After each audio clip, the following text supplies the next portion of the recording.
Hi hello வணக்கம் மக்களே, welcome to Suresh kitchen vlogs. நம்ம இன்னைக்கு ஒரு அருமையான ஸ்வீட் ரெசிபி செய்ய போகிறோம். ஒன்று இல்லை ரெண்டு இல்லைங்க, 3 பெங்காலி ஸ்வீட் செய்ய போகிறோம். என்னென்னு பார்க்குறீங்களா? ஒன்று வந்து சம்பாக்களி, இன்னொன்று பன்னீர் ஜாமுன், அடுத்ததாக ரஸ்மலாய். செம்மையாக இருக்கும் சாப்பிட்றதுக்கு. இந்த வீடியோ பார்த்தீங்கன்னா 3 ரெசிபி கற்றுப்பீங்க. வாங்க எப்படி செய்கிறதுன்னு வீடியோக்குள்ளே போய் பார்க்கலாம்.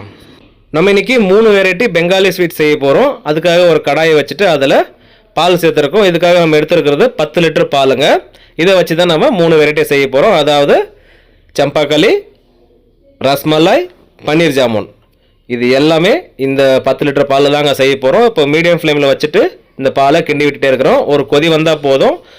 வெனிகர் சேர்த்து இந்த பாலை உடைக்கணும். உடைச்சதுக்கப்புறம் தான் பன்னீராக மாறும். அதை வச்சு தான் நம்ம இந்த ஸ்வீட்டெல்லாம் செய்ய போகிறோம். இப்போ பாருங்கள், நல்லா கொதி வர ஆரம்பிச்சிடுச்சு. இந்த அளவுக்கு ஒரு கொதி வந்தாவே போதும். ஸ்டவ் ஆஃப் பண்ணிடலாம். ஆஃப் பண்ணதுக்கப்புறம் நார்மல் வாட்டர் சேர்த்துக்கலாம். இப்படி சேர்க்குறப்போ அந்த சூடு வந்து கொஞ்சம் கம்மியாகும். அதுக்கப்புறம் நம்ம வெனிகர் சேர்த்தோம்னா கரெக்டான பதத்தில் இந்த பால் உடஞ்சி பன்னீராக ரெடியாகி வரும். ஸோ அதுக்காக நம்ம இப்போ தண்ணி ஒரு 2 லிட்டர் ஊற்றியாச்சு. அடுத்ததாக வெனிகர் ஒரு 300 ml அளவுக்கு ஊற்றிருக்கோம். ஊற்றுனதுக்கப்புறம் அது அப்படியே அந்த பால் உடஞ்சி வருது பாருங்கள்.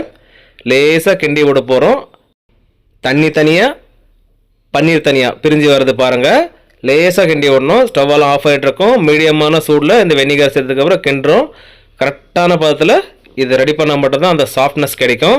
ரொம்ப சூடில் நீங்கள் வெனிகர் சேர்த்துட்டிங்கன்னா ஹார்ட் ஆகிடும் பன்னீர். ஸோ அதனால் கரெக்டான சூடில் வெனிகர் சேர்த்து இந்த மாதிரி பாலை உடைச்சா தான் நல்லா சாஃப்டாக இந்த பன்னீர் ரெடி ஆகும். பாருங்கள், எடுத்து காமிக்கிறேன் நான் உங்களுக்கு. அவ்வளோ சூப்பராக இருக்குது பாருங்கள்.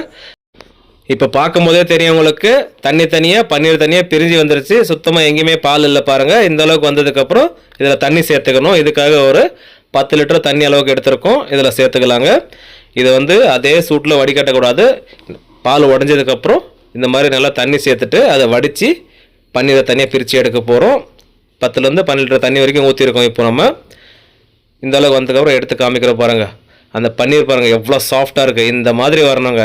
இப்போ இதை எடுத்து வடிகட்டலாங்க. இதுக்கு ஒரு காட்டன் துணி எடுத்து வச்சுருக்கோம். அந்த துணியில் இந்த பன்னீர் தனியாக தண்ணி தனியாக பிரிக்கணும். அதனால் இந்த மாதிரி சேர்த்துட்டு முழுசாக வடித்து எடுக்க போகிறோங்க. இந்த மாதிரி 2 பக்கம் பிடிச்சிட்டு ஷேக் பண்ணுறப்போ தண்ணி தனியாக போயிடும், பன்னீர் தனியாக வந்துடும். இப்போ முழுசாக எடுத்து ஊற்றுனதுக்கப்புறம் அந்த தண்ணி முழுசாக ட்ரை பண்ண போகிறோம். சுத்தமாக தண்ணி இருக்கக்கூடாது. நல்லா அதை இது மாதிரி ஷேக் பண்ணுறப்போ முழுசாக ட்ரை ஆகிடும். இல்லைனா அப்படியே கட்டி தொங்க விட்ருங்க. ஒரு 10 நிமிஷத்துக்கு தண்ணியெல்லாம் முழுசாக ட்ரை ஆகிடும். இப்போ தண்ணியெல்லாம் முழுசாக ட்ரை ஆனதுக்கப்புறம் ஒரு பிளேட்டில் எடுத்து இந்த மாதிரி போட்டுக்கலாங்க. அந்த துணியில் இருக்கிறதெல்லாம் முழுசாக எடுத்து போட்டதுக்கப்புறம் இதை நல்லா மிக்ஸ் பண்ணணும். நல்லா அந்த ட்ரையில் வச்சு தேய்க்கிறப்போ இந்த பன்னீர் நல்லா சாஃப்டாகும். நல்லா தரித்தரியாக இருக்கல இப்போது. ஸோ இந்த மாதிரி நல்லா மிக்ஸ் பண்ணுறப்போ பன்னீர் நல்லா சாஃப்டாக நல்லா நைஸாக வந்துடும். இப்போ எடுத்து காமிக்கிறோம் பாருங்கள். நம்ம இப்போ எடுத்து ப்ரெஸ் பண்ணி காமிக்கிறோம் பாருங்கள். இந்த அளவுக்கு சாஃப்ட்னஸ் இருக்கணும். நம்ம தொட்டு பார்க்குறப்பே தெரியுது பாருங்கள். இந்த அளவுக்கு சாஃப்ட்னஸ் வந்தால் போதும், கரெக்டாக இருக்கும். இதில் 1 டீஸ்பூன் அளவுக்கு மைதா சேர்த்துக்கலாம். இது எதுக்காகனா அந்த ஸ்டிஃப்னஸ்க்காக, அதனால தான் சேர்த்துக்கிறோம். ஒரு டீஸ்பூன் அளவு தான் எடுத்துருக்கோம் 10 லிட்டர் பாலுக்கு. இப்போ இதை சேர்த்து நல்லா மிக்ஸ் பண்ணிக்கலாம். இந்த மாதிரி நல்லா மிக்ஸ் பண்ணதுக்கப்புறம் அடுத்ததாக இதை 3ஆக பிரிச்சுக்கலாம். ஏன்னா நம்ம 3 வெரைட்டி செய்ய போகிறோம் இல்லையா? பன்னீர் ஜாமுன், ரஸ்மலாய், சம்பாக்களி. ஸோ அதனால் 3ஆக பிரிச்சுக்கலாம். அப்போ தான் நமக்கு கரெக்டாக இருக்கும். இப்போ ஒவ்வொன்றா எடுத்து சின்ன சின்ன துண்டுகளாக ஆக்கி போட்டுக்கலாம். அதாவது நம்ம செய்ய போகிறது முதல்ல சம்பாக்களி. ஸோ அதுக்கான சைஸில் உண்டைகளை போட்டுக்கலாம். இந்த மாதிரி உங்களுக்கு இதோட வெயிட் தெரியணுன்னாக்கா ஒரு 15லேருந்து ஒரு 18 கிராமுக்குள்ளே இருக்கும். மேக்ஸிமம் 20 கிராம்னு வச்சுக்கோங்களேன். அந்த சைஸில் நம்ம ஒரு துண்டாக்கி போட்டிருக்கோம். அதுக்கப்புறம் சம்பக்காளி ஷேப் கொண்டு வர போகிறோம். இது முழுசாக இந்த மாதிரி துண்டாக்கி போட்டுக்கலாம். அதுக்கப்புறம் நாங்கள் எப்படி சம்பக்காளி செய்கிறதுன்னு காட்டுறோம். சம்பக்காளி உருண்டை பிடிச்சி முடிச்சாச்சு. அடுத்தது நம்ம ரஸ்மலாய்க்கு உருண்டை பிடிச்சி போட்டுக்கலாம். சம்பக்காளியோட கொஞ்சம் சின்னதாக உருண்டை பிடிக்க போகிறோம். இது வந்து ஒரு 15 கிராமுக்குள்ளே தாங்க இருக்கும். ஸோ உங்களுக்கு சைஸ் இன்னும் பெருசாக வேணால் கூட 20 கிராம் 25 கிராம் கூட போடலாம். உங்களுக்கு எந்த சைஸ் வேணுமோ பார்த்து செஞ்சுக்கோங்க. ஸோ ரஸ்மலாய்க்கான உருண்டையை நம்ம பிடிச்சி போட்டுக்கலாம். அடுத்ததாக இப்போ சம்பாக்களி எப்படி உருட்டுறதுன்னு பார்க்கலாம். பாருங்கள், இந்த மாதிரி ஒரு உருண்டை எடுத்துக்கிட்டு இந்த மாதிரி நல்லா ப்ரெஸ் பண்ணி ரோல் பண்ணிவிட்டு உருண்டை பண்ணிவிட்டு அதுக்கப்புறம் நம்ம இந்த மாதிரி ரோல் பண்ண போகிறோம். இந்த மாதிரி பண்ணோம்னா அந்த ஓவல் ஷேப் வரும் பாருங்கள். இந்த மாதிரி வந்துச்சுன்னா போதுங்க. முதல்ல சம்பாக்களை செஞ்சு முடிச்சதுக்கப்புறம் சுகர் சிரப் வைக்கணும். ஸோ இதெல்லாம் ரெடி பண்ணி முடிச்சுட்டு அடுத்ததாக நம்ம சுகர் சிரப் வைக்கிறதுக்காக ஒரு பாத்திரம் வச்சுருக்கோம். அதில் சுகர் வந்து 8 கிலோ போட்டுக்கலாம். அடுத்ததாக இதில் தண்ணி சேர்த்துக்கணும். இது வந்து ஒரு 5 லிட்டர் அளவுக்கு சேர்த்துக்கலாம். அதுவே கரெக்டாக இருக்கும். இப்போ 8 கிலோ சர்க்கரையும் போட்டு முடிச்சாச்சு. தண்ணி சேர்த்துக்கலாங்க. இப்போ ஸ்டவ் ஆன் பண்ணிவிட்டு இந்த சுகர் சிரப் ரெடி பண்ணலாங்க. இது கொதி வர்றதுக்கு முன்னே சில ப்ராசஸ் இருக்குது. அது என்னன்றதை உங்களுக்கு காமிக்கிறேன். இப்போ சம்பாக்கல்லையும் நம்ம உருட்டி முடிச்சாச்சு. பார்க்கும்போதே தெரியும் எவ்வளோ சூப்பராக ரெடி பண்ணியிருக்கோன்னுட்டு. இது ஒரு பக்கம் இருக்கட்டும். அடுத்ததாக இப்போ ரஸ்மலாய் ரெடி பண்ணணும். அது எப்படின்னு பார்க்கலாம் வாங்க. இப்போ அடுத்ததாக ரஸ்மலாய்க்கான உருண்டைகளை எடுத்துக்கலாம். நல்லா உள்ளங்கையில் வச்சுட்டு நல்லா ரோல் பண்ணலாம். அதாவது உருண்டை பிடிக்க போகிறோம். இந்த மாதிரி நல்லா சாஃப்ட் ஆனதுக்கப்புறம் நம்ம கட்டை விரல பக்கம் இருக்கிறத வச்சு அப்படியே லைட்டாக ப்ரெஸ் பண்ண போகிறோம். எப்படி ப்ரெஸ் பண்ணுறோன்னா பாருங்கள், இந்த மாதிரி ப்ரெஸ் பண்ணோம்னாவே இந்த ஷேப் வந்துடும், தட்டையாக வந்துடும் பாருங்கள். இந்த அளவுக்கு வந்தால் போதும், கரெக்டாக இருக்குங்க. இதே மாதிரி மீதி இருக்கிறதெல்லாம் நம்ம செஞ்சு எடுத்துக்க போகிறோம். இந்த சுகரில் கொஞ்சமாக பால் சேர்த்துக்க போகிறோம். அந்த சுகர்லாம் கரைஞ்சதுக்கப்புறம் ஒரு 1/2 லிட்டர் அளவுக்கு பால் சேர்த்துருக்கோம். இது எதுக்காகன்னா இந்த சுகரில் வந்து அழுக்கு இருக்கும். ஸோ இந்த மாதிரி பால் சேர்க்குறப்போ அழுக்கெல்லாம் தனியாக பிரிஞ்சு வந்துடும். அந்த சுகர் சிறப்பு நல்லா வெள்ளையாக தெரியும். அதனால தாங்க இந்த மாதிரி பால் சேர்த்து அதில் இருக்கிற அழுக்கை எடுக்க போகிறோம். பால் சேர்த்ததுக்கப்புறம் நல்லா மிக்ஸ் பண்ணிவிட்டுலாம். அது கொதி வர்றப்போ ஃப்ளேம் சிம்மில் வச்சுட்டு அந்த சுகர் சிறப்பில் இருக்கிற அழுக்கெல்லாம் எடுக்க போகிறோம். அது எப்படின்றதும் காமிக்கிறேன், பார்த்து முழுசாக தெரிஞ்சுக்கோங்க. இப்போ சுகர் லைட்டாக கரைஞ்சி வர்ற சமயத்தில் தான் அந்த பால் சேர்த்துருக்கோம். இப்போ பாருங்கள், இந்த சுகர் சிரப் லைட்டாக கொதி வர ஆரம்பிக்குது. இந்த சமயத்தில் அப்படியே ஃப்ளேம் சிம்மில் வச்சிடலாங்க. பாருங்கள், தோசை மாதிரி அந்த அளவுக்கு எந்த அளவுக்கு பிரிஞ்சு வந்திருக்குன்னா பாருங்கள். இப்போ இது எப்படி எடுக்கிறதுன்னு பார்க்கலாம். ஒரு சின்ன ஜாராக வச்சுட்டு அப்படியே மேலாக எடுக்கிறோம் பாருங்கள். லேசாக மிக்ஸ் பண்ணாமல் எடுக்கணும். அப்போ தான் அது தோசை மாதிரி தனியாக பிரிஞ்சு வந்துடும். பாருங்கள் எந்த அளவுக்கு வருதுன்னு பாருங்கள். இந்த மாதிரி அழுக்கு எடுத்தால் மட்டும்தாங்க அந்த சம்பாக்களி ரஸ்மலாய் எல்லாம் நல்லா ஒயிட்டாக வரும். இப்போ முழுசாக எடுத்து முடிச்சிட்டோம். பார்த்தாலே தெரியும் உங்களுக்கு. அந்த சுகர் சிரப் பார்க்குறப்போ எந்த அளவுக்கு வெள்ளையாக மாறி இருக்குன்னு தெரியும். இப்போ இந்த சுகர் சிரப்லேருந்து ஒரு 3 லிட்டர் அளவுக்கு தனியாக பிரித்து எடுத்துக்க போகிறோம். எதுக்காகன்னா பன்னீர் ஜாமுனை தனியாக தான் வேக வைக்கணும். ஸோ அதனால் பிரித்து எடுத்து ஒரு கடாயில் 3 லிட்டர் அளவுக்கு சேர்த்துக்கலாம். ஏன்னா இதுக்காக தனியாக சுகர் சிரப் வைக்க வேண்டாம், எல்லாத்துக்கும் சேர்த்து தான் நம்ம வச்சுருக்கோம். ஸோ இது கரெக்டாக இருக்கும். இது ஒரு பக்கம் இருக்கட்டும். அடுத்ததாக இப்போது நம்ம ரெடி பண்ணி வச்சுருக்கிற ரஸ்மலாயும் ரெடியாக இருக்குது. அடுத்ததாக நம்ம சுகர் சிரப்பில் இதை சேர்த்து வேக வைக்கிறதா வேலை. அதுக்கு முன்னே இந்த சுகர் சிரப்பில் ஒரு 200 ml தண்ணியில் ஒரு டேபிள் ஸ்பூன் அளவுக்கு மைதா சேர்த்து கரைச்சி வச்சுருக்கோம். அது இதில் சேர்த்துக்கலாம். இது எதுக்காக சேர்க்குறோன்னா நல்லா கொதி வரணும். இது அப்போ தான் அந்த சம்பாக்கல்லியும் ரஸ்மலாயும் நல்லா ரைஸ் ஆகி பெரிய சைஸாக வரும். ஸோ அதுக்காக தான் இந்த மாதிரி மைதா சேர்க்குறப்போ நல்லா கொதி வந்து இந்த மாதிரி வருது பாருங்கள், பொங்கி வருது பாருங்கள். இந்த சமயத்தில் நம்ம சம்பாக்கல்லியை சேர்த்துக்க போகிறோம். அது கூடவே நம்ம ரஸ்மலாய் செஞ்சு வச்சுருக்கோம், அதையும் சேர்த்துக்க போகிறோம். இது ரெண்டுத்தையும் சேர்த்து ஒன்றா தான் வேக வைக்க போகிறோம். அதனால் இது ரெண்டுத்தையும் ஒன்றாவே போட்டுடலாம். பன்னீர் ஜாமுனுக்காக மட்டும் தனியாக நம்ம சுகர் சிரப் எடுத்து வச்சுருக்கோம், அது தனியாக வேக வைக்க போகிறோம். எக்காரணத்தை கொண்டு ஃப்ளேம் மட்டும் கம்மி பண்ணாதீங்க. நல்லா ஹை ஃப்ளேம் வச்சு வேக வைக்கிறப்ப தான் நல்ல சைஸ் வரும். இது இல்லைன்னா அப்படியே சுருங்கி போயிடும். ஸோ அதனால் ஹை ஃப்ளேமில் வச்சுட்டு அப்படியே ஒரு மூடி போட்டு மூடிடலாம். ஒரு 2-3 நிமிஷம் விட்டு திரும்பவும் திறந்து பார்க்குறோம். நல்லா சுகர் சிரப் திக்காகி வந்திருக்கு. அந்த சமயத்தில் லைட்டாக தண்ணி சேர்க்குறோம். ஒரு 100 ml தண்ணி சேர்த்துட்டு இந்த மாதிரி மிக்ஸ் பண்ணி விடலாம். அடுத்தது திரும்பவும் அதே மாதிரி மூடி போட்டு மூடிடலாம். 2-3 நிமிஷத்துக்கு ஒரு டைம் திறந்து பார்க்கணும். இந்த மாதிரி கொதி வந்துட்டு இருந்தால் அப்படியே விடணும், இல்லைனா தண்ணி ஊற்றி கொதிக்க விடணும். ஸோ அடுத்ததாக நம்ம இன்னொரு பக்கம் பன்னீர் ஜாமுனுக்கான ப்ராசஸ் ஸ்டார்ட் பண்ண போகிறோம். இதுக்காக லைட்டாக ரோஸ் கலர் சேர்த்துக்கிறோம். அதாவது ஃபுட் கலர் ரோஸ் கலர் எடுத்திருக்கோம். தேவையான அளவு சேர்த்துட்டு அப்படியே மிக்ஸ் பண்ணுறோம். அதோட கலர் அருமையாக மாறி வரும் பாருங்கள். நிறைய பேர் ஃபுட் கலர் சேர்க்க வேண்டாம்னு சொல்லுவீங்க. அப்படி உங்களுக்கு சேர்க்க வேண்டாம்னாக்கா பீட்ரூட்டை கொஞ்சம் அரைச்சி பிழிஞ்சி அந்த சாறு கூட சேர்த்துக்கோங்க, அது உங்களோட விருப்பமே. பட் நம்ம வந்து ஃபுட் கலர் சேர்த்துருக்கோம். இந்த அளவுக்கு மிக்ஸ் பண்ணதுக்கு பாருங்கள், லைட்டாக கலர் பிங்கிஷாக இருக்கா, இந்த அளவுக்கு இருந்தால் போதுங்க. ஸோ இப்போ இதை வந்து பன்னீர் ஜாமுன் ஷேப் கொண்டு வரணும். அதுக்கு சின்ன சின்ன உருண்டைகளை பண்ணிக்கலாம். இந்த மாதிரி உருட்டிட்டு சின்ன சின்ன துண்டாக்கணும். இது ரொம்ப பெரிய சைஸாக வராது. பன்னீர் ஜாமுன் பார்த்துருப்பீங்க, ரொம்ப சின்ன சின்னதாக இருக்கும். ஸோ அதனால் இது என்ன மிஞ்சி போனால் ஒரு 5 கிராம் 6 கிராம் தான் இருக்கும் உருண்டை. அந்த அளவுக்கு சைஸில் உருண்டை போட்டுக்கலாங்க. அடுத்த இதை ஷேப் எப்படி கொண்டு வரதுன்னு பார்க்கலாம் வாங்க. அதுக்கு முன்னே ரஸ்மலாயும் சம்பாக்கல்லியும் எந்த அளவுக்கு வந்துட்டு இருக்குன்னு பார்க்கலாம் வாங்க. இப்போ வரைக்கும் ஒரு 8 நிமிஷம் ஆயிருக்கு. நல்லா சைஸ் பாருங்கள் எந்த அளவுக்கு வந்திருக்குன்னா, இந்த மாதிரி ஹை ஃப்ளேமில் வேக வச்சா மட்டும்தான் நல்லா இந்த மாதிரி ரைஸ் ஆகி வருங்க. உங்களுக்கு வேணால் எடுத்து காமிக்கிறேன் பாருங்கள். இந்த மாதிரி சைஸ் வந்திருக்கு. இது கண்டிப்பாக ரெடி ஆகிறதுக்கு ஒரு 15 to 18 நிமிஷம் கண்டிப்பாக டைம் ஆகும். அவ்வளோ நேரம் நம்ம இதை வேக வச்சா மட்டும் தான் கரெக்டான சைஸில் வரும். இப்போ கொஞ்சமாக தண்ணி சேர்த்துக்கலாம்.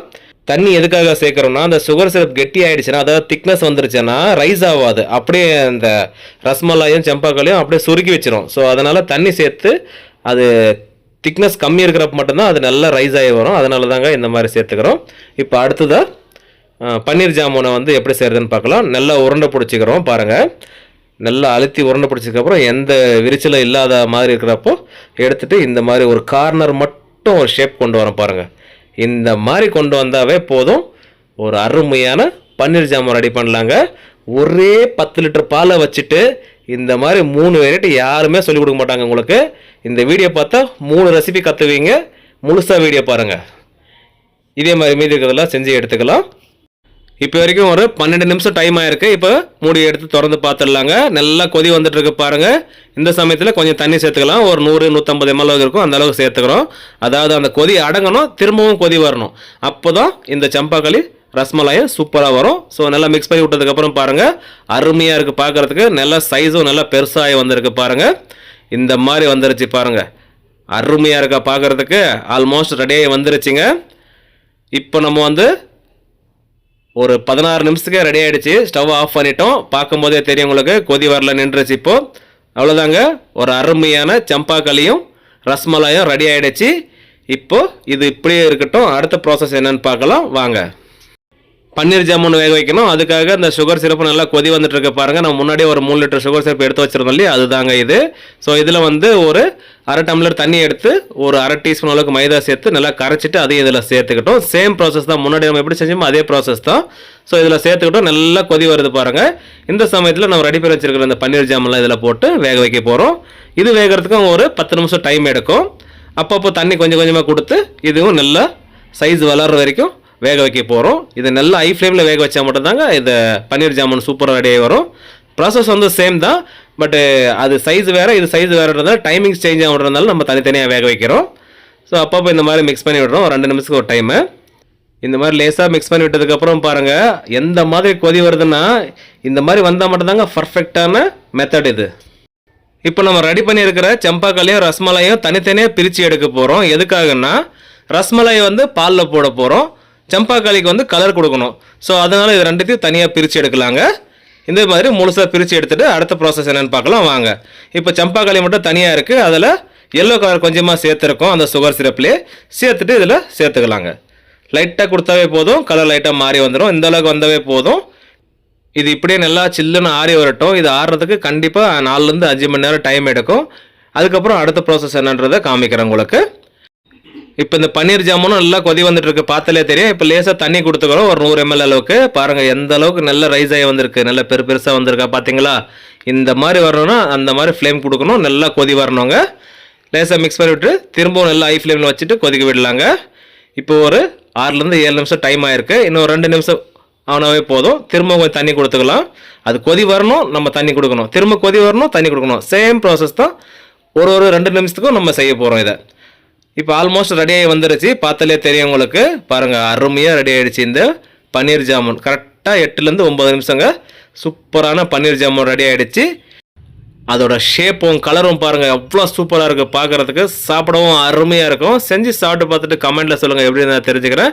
அப்படியே நம்ம சேனலை சப்ஸ்கிரைப் பண்ணால் பார்த்தா சப்ஸ்கிரைப் பண்ணிட்டு பக்கத்துலேயே பெல் ஐக்கான கிளிக் பண்ணுங்கள். அப்போ தான் அடுத்தடுத்து போடுற நோட்டிஃபிகேஷன் வரும் உங்களுக்கு. இதில் ஒரு 4 drop ரோஸ் எசன்ஸ் சேர்த்துக்கலாம். ஏன்னா இது ரோஸ் இருக்கு இல்லையா பன்னீர் ஜாமுன், அதனால் ரோஸ் கொஞ்சமாக சேர்த்துருக்கோம். ஒரு 4 drop அளவுக்கு சேர்த்துட்டு மிக்ஸ் பண்ணிட்டு ஒரு பவுலில் போட்டு பார்க்குறப்போ ஒரு அருமையான பன்னீர் ஜாமுனுங்க. செஞ்சு சாப்பிட்டு பார்த்துட்டு சொல்லுங்கள் எப்படி இருக்குன்னு நான் தெரிஞ்சுக்கிறேன். இப்போ இதுலேருந்து நான் ஒன்று எடுத்து சாப்பிட போகிறேன். பார்க்கும்போதே தெரியும் எவ்வளோ சூப்பராக இருக்குன்ட்டு. சாப்பிடவும் அருமையாக இருக்குங்க. ஓகே மக்களே, இப்போ அடுத்ததான் நம்ம மீதி இருக்கிற சம்பாக்களியும் ரஸ்மலாயும் கம்ப்ளீட் பண்ணணும். ஸோ வாங்க இப்போ அது எப்படி செய்கிறதுன்னு பார்க்கலாம். இந்த சம்பாக்களி சுகர் சிரப்லேயே 5 மணி நேரமாக நல்லா ஊறி வந்திருக்கு, சில்லுன்னு ஆறிடுச்சிங்க. இப்போ இதை எடுத்து தனியாக வச்சுக்கலாம், ஒரு பிளேட்டில் எடுத்து போட்டுக்கலாம். இப்போ இதை கட் பண்ணி இது நடுவில் நம்ம ஸ்டஃபிங் வச்சுட்டு அதுக்கு அழகாக ஒரு செரியெல்லாம் வச்சு அழகுபடுத்த போகிறோம். ஸோ அது எப்படின்னாக்கா, இந்த மாதிரி கத்தி வச்சுட்டு ஒரு சம்பாக்களையும் எடுத்து கட் பண்ண போகிறோம். அதாவது முழுசாக கட் பண்ணக்கூடாது, பாதி தான் கட் பண்ணணும். நடுவில் கட் பண்ணுறோம், பாதியாக கட் பண்ணுறோம், ரெண்டாக பிரிஞ்சு போகக்கூடாது. அந்த மாதிரி கட் பண்ணி எடுத்துக்கிட்டோம். பார்க்கும்போதே தெரியும் உங்களுக்கு, இந்த அளவு கட் பண்ணாவே போதுங்க. இப்போ இந்த சம்பாக்களி உள்ள வைக்கிற ஸ்டஃபிங் ரெடி பண்ண போகிறோம். இதுக்காக நம்ம ஸ்வீட் கோவா எடுத்திருக்கோம். சுகர்லெஸ் கோவா இல்லைங்க, ஸ்வீட் கோவா தான் எடுத்திருக்கோம். இந்த கோவா வந்து கொஞ்சம் டைட்டாக இருக்கும். ஸோ இதை வந்து நம்ம நைஸ் ஆகணும், அதாவது சாஃப்ட் பண்ண போகிறோம். இதுக்காக நம்ம சுகர் சிரப் இருக்கு இல்லையா, நம்ம சம்பாக்களி ரெடி பண்ண சுகர் சிரப்பை கொஞ்சமாக எடுத்து இதில் சேர்த்துக்கலாம். சேர்த்துட்டு நல்லா மிக்ஸ் பண்ணுறப்போ நல்லா சாஃப்டாக வந்துடும் பாருங்கள். இந்த மாதிரி வந்ததுனாவே போதும், கரெக்டாக ரெடி ஆகிடுச்சு. அடுத்தது இந்த சம்பாக்களியில் நம்ம ஸ்டஃபிங் வைக்கலாம். அதுக்காக இந்த மாதிரி சின்னதாக ஒரு உருண்டை எடுத்துக்கலாங்க. இதை எடுத்துட்டு நம்ம கட் பண்ணியிருக்கிறோம்ல இந்த சம்பாக்களியை, அது நடுவில் வைக்க போகிறோம். ஸோ இப்போ பாருங்கள் நம்ம எப்படி வைக்கிறோம்னா, லைட்டாக ஓப்பன் பண்ணிவிட்டு அதில் இந்த கோவா வைக்க போகிறோம். அதாவது ஸ்வீட் கோவா வச்சுட்டு லேசாக இந்த மாதிரி ப்ரெஸ் பண்ணி விட்டாவே போதும். அதாவது நம்ம கட்டை விரல் கிட்ட வச்சுட்டு நம்ம ப்ரெஸ் பண்ணும்போது கரெக்டான ஷேப்பில் ரெடி ஆகுங்க இது. இதே மாதிரி நம்ம மீதி இருக்கிறதெல்லாம் செஞ்சு எடுத்துக்கலாம். அதுக்கப்புறம் மேலே செரி வைக்க போகிறோம். இப்போ திரும்ப உங்களுக்கு காட்டுறோம் என்ன பாருங்கள். சின்னதாக ஒரு உருண்டை எடுத்துக்கலாம். நம்ம எடுத்துருக்கிற சைஸ் பார்த்தாலே தெரியும் உங்களுக்கு. இதை எடுத்துகிட்டு லைட்டாக மேலாக வச்சுட்டு ப்ரெஸ் பண்ணுறோம். அந்த சம்பாக்களி வந்து முழுசாக கட் ஆகக்கூடாது, பாதி கட் பண்ணி தான் மட்டும்தான் இந்த மாதிரி வரும். இப்போ நம்ம எல்லாத்துக்கும் ஸ்டஃபிங் வச்சு முடிச்சிட்டோம். பார்க்கும்போதே தெரியும் எவ்வளோ சூப்பராக இருக்குது பாருங்கள். இப்போ இது இன்னும் அழகாக்குறதுக்காக செரியை வந்து 1/2 கட் பண்ணி வச்சுருக்கிறோம். இப்போ இது மேலே வைக்க போகிறோம். வச்சதுக்கப்புறம் பாருங்கள் எப்படி இருக்குன்னுட்டு பாருங்கள். அது கலர் பாருங்கள், அந்த எல்லோ ஒயிட்டு ரெட்டு அட்ட அட்ட அட்ட அருமையான ஒரு சம்பாக்களிங்க. செஞ்சு சாப்பிடுங்க, என்ஜாய் பண்ணுங்கள். அது கொஞ்சம் இன்னும் ப்ரீமியமாக பண்ணுறதுக்காக ஒரு கப்பில் வச்சிடலாங்க. பேப்பர் கப்பில் வச்சுட்டு நம்ம ட்ரையில் அடிக்கிடுவோம். இப்போ பார்த்தா தெரியும் இந்த சம்பாக்களி எப்படி இருக்குன்ட்டு. சாப்பிட்டு பார்த்தா அதை விட அல்டிமேட்டாக இருக்கும். வாங்க அடுத்த ப்ராசஸ் என்னென்னு பார்ப்போமா. சம்பாக்களி ரெடி ஆகிடுச்சு. இப்போ ரஸ்மலாய் தானே, வாங்க அது எப்படி செய்கிறதுன்னு பார்க்கலாம். ரஸ்மலாய்க்கான பால் காய வச்ச வீடியோ மிஸ் ஆகிடுச்சு. ஸோ அதனால் நான் அப்படியே உங்களுக்கு எப்படி ரஸ்மலாய் செஞ்சுன்றதை சொல்கிறேன், கேட்டு தெரிஞ்சுக்கோங்க. பால் எடுத்துக்கிட்டோம். பால் வந்து 1 லிட்டர் அளவுக்கு பால் எடுத்துருந்தோம். அது வந்து நல்லா திக்காக காய வச்சுட்டு அது கூடவே லைட்டாக கேசர் சேர்த்துக்கிட்டோம். அப்படி இல்லைனாக்கா நீங்கள் பாதாம் பவுடர் கூட கொஞ்சமாக சேர்த்துக்கோங்க. அப்படி இல்லைனாக்கா அப்படியே ப்ளைனாக கூட விடுங்க, ஒன்றும் பிரச்சனை இல்லை. அதுக்கப்புறம் இந்த ரஸ்மலாய் எடுத்து இந்த பாலில் போட்டு அப்படியே ஆற வச்சுருக்கோம். கொஞ்சம் நேரம் சில்லுன்னு ஆனதுக்கப்புறம் ஃப்ரிட்ஜில் வச்சு எடுத்து சாப்பிட்டீங்கன்னா அருமையாக இருக்குங்க. அப்படி உங்களுக்கு ரஸ்மலாய்க்கான பால் எப்படி காய வைக்கிறன்ற வீடியோ வேணும்னாக்கா ஆல்ரெடி ரஸ்மலாய் மட்டுமே தனியாக வீடியோ போட்டிருக்கோம், அதை பார்த்து தெரிஞ்சுக்கோங்க. தேங்க்யூ ஸோ மச், பாய்.